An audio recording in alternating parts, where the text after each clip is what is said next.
Welcome. Thank you for taking the time to learn about the Martin County Community Foundation grant cycle.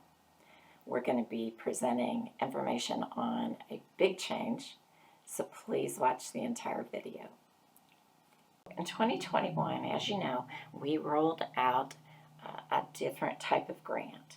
We had our impact grant, which was the standard grant that you were used to hearing about or applying for, and then we kicked off a new grant application type, and it was called a boost grant. Those were grants for smaller projects, for operating type of expenses, less than $2,000. And we did fund 3 of those last year. We did fund 16 impact grants last year, and overall our grants went to 14 different organizations, and it was over $115,000. In 2020, we funded 28 organizations for over $167,000 because we made several grants that were related to the pandemic on top of our normal grant cycle.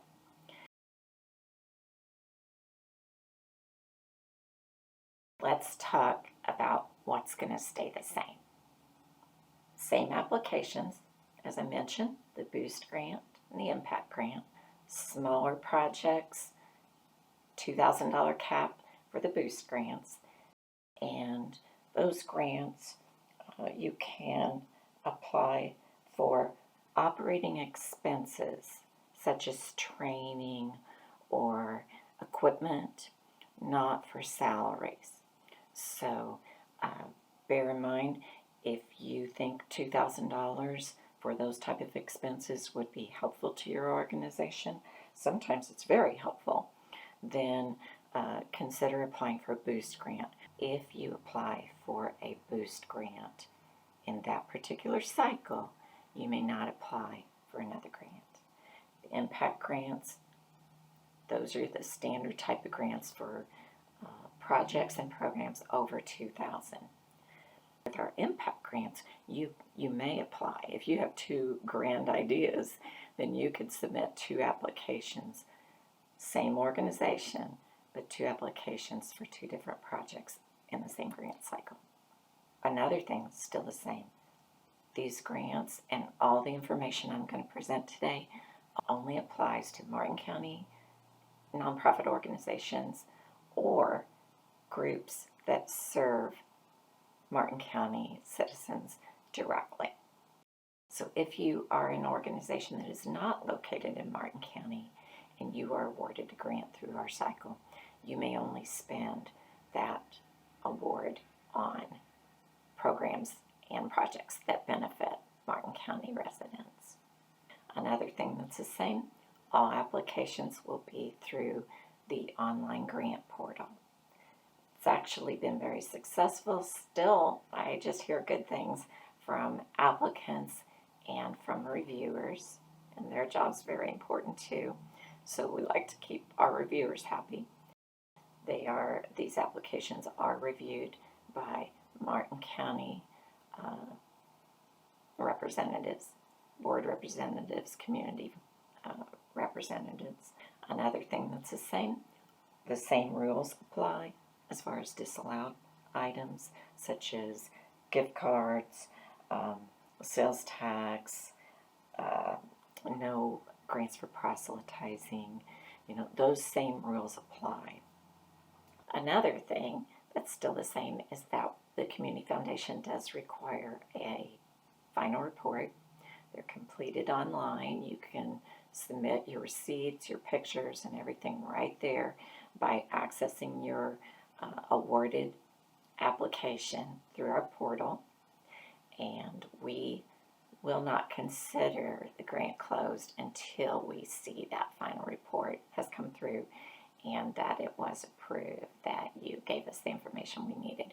We learn a lot from those reports about your program and project, what went right, what went wrong, and how you help the community. So it's just important to get those done, get everything taken care of, be on good sound footing to apply again for another community foundation grant. We're going to talk about a big, exciting change. First thing I want to say is this is a pilot. It has to be good for the grantees. We have to be able to handle it internally. The reviewers have to be able to handle it. We've spent a lot of time thinking through all the possibilities and all the details, and so we hope this will be a positive change for everyone, because that's the full intent, is to make this a good change for the grantees. If this does not turn out well, then we will go back just like last year. What we are doing, we're moving to an open application cycle. In an open application cycle, the application is always available. So anytime, day or night, 24/7, 365 days a year, the portal's going to be open and it will be available for you to go and start an application. Right now, you can always get into the portal at any time and see, what the, what you've done in the past, and you can get in there and look around. But right now, you have this one deadline for applications, and you're scurrying around for a couple months of the year going, oh gosh, the deadline's coming up. What can we do? What can we do? Well, now you'll be able to just chill a little bit, and when you have a good idea, when your organization has a good thought about how they can help the community, you're good to go. Go to the portal, find the Boost or the Impact application, and get started. So instead of the traditional timeline, where right now I would be giving you one due date for the year, and everything had to be in by that date, and you'll be hustling around for the next couple of months. This is going to be different. Instead of a traditional timeline, we are going to use 4 dates in the year. Going forward, January 31st, April 30th, July 31st, and October 31st. On the day following these dates, the Boost and Impact Cycle applications that are finished and submitted, they have to be submitted.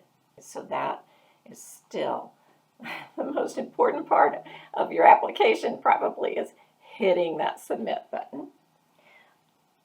On the day after those 4 dates I mentioned, January 31st, April 30th, July 31st, and October 31st, those applications will be pulled and forwarded to reviewers.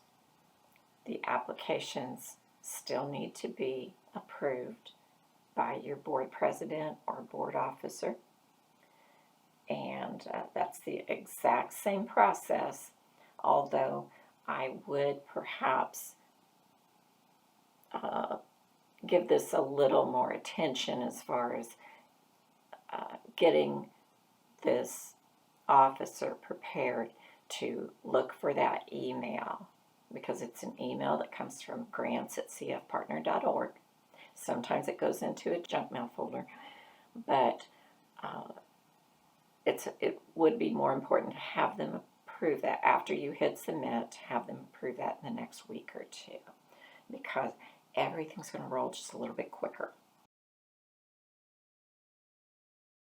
Let's talk about turnaround.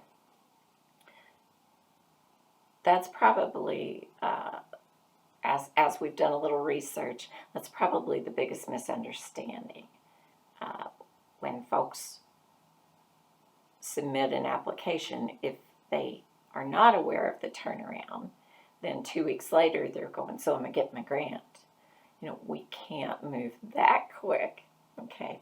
So we will not be able to anticipate the number of applications that will be submitted each quarter, and that directly impacts the committee's workload, okay? So with this in mind, what we're going to say is you should expect a funding decision within 6 to 8 weeks after whatever date those applications were pulled. So it's the end of the quarterly due date, not the date you hit submit. Because let's say, let's talk about the July 31st due date. If you, since the application's always available, and if you hit submit the first week of May, because you just missed the April 30th deadline, okay? So if you hit that in May, we're not going to be able to process those grants one at a time. Our committee still has a bundle of applications, okay? So on July 31st, though, I should say August 1st, those applications that are there, that are final and submitted, we will pull those. And then that's when that clock starts ticking, when I mentioned the 6 to 8 weeks. So remember that. That one's kind of a little tough. And you can always reach out to us if you have a question. Now, some questions might be, because of the change, how much should I ask for? Well, remember how we used to always have the one cycle, the one amount, and then, often we try to look at other field of interest endowments that we hold, and we try to plug those amounts into the cycle to plump it up a little bit. But we knew how much unrestricted money and that we had to use for grants. This is going to be a little different, because having 4 cycles doesn't mean 4 times the dollars. Okay, so the money that the board allocates for grant making for the year, that will be the amount for the 4 cycles. So it's going to be a little complicated. I would say with your project or program, if it's reasonable, and you know what's reasonable just from past experience probably, and if not, feel free to call in and talk to us about it. Judy or I would, we're here through the week and we'd be happy to talk with you.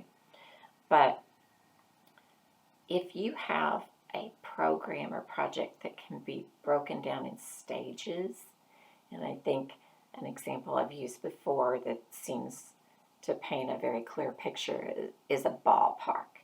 You want to create a new ballpark, and so first you have to clear the land, then you have to, or maybe you even have to purchase the land and then clear it, and then you have to put up a fence for the batting area, and then maybe you want to enclose, the next project might be enclosing the entire field with fencing.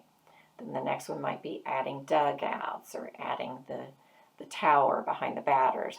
So in a case like that, this will be a good opportunity for you to submit applications in stages. Not say, I want 125,000 and I need it now because these are all the stages, and then our committee has to go, well, gee, if we support this, but maybe only that first stage. Well, in this system, you'll be able to apply for, okay, we need to purchase the ground and clear the ground. Okay, and this is how much we need. Because in 3 months, there's going to be another grant cycle. Shoot, you may not even have that part finished in the 3 months. But you'll be able to know that 3 months later, there's another grant cycle. So this will help you. It will offer a lot of flexibility to the organizations. So in regard to the question, how much should I ask for? We will not have a set amount for each quarterly cycle. So another question might be, how will we know if our application is approved? Because you knew exactly when to be looking for communication when we had the one cycle. We will follow the same procedure. We will email the person that wrote the grant, the person that went into the portal and created it. That's what I'm calling the grant writer. We will email them at the email address that they use to log into the portal. May you apply more than one time a year? Yes. Now, we will look as we make decisions for funding, we will look at recent and concurrent grant status. On the boost grant, we will not be funding boost grants in consecutive grant cycles. So the key word there was funding. If you apply for a boost grant and you are declined, your application is declined, then you can apply again in the next cycle for one.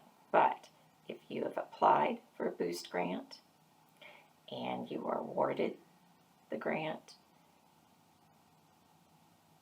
you can apply not the next cycle, but the one following, providing that you have your end of grant report completed and approved. So, and if you see the grant status is closed, then that means it has been approved. So you need to give thought to that.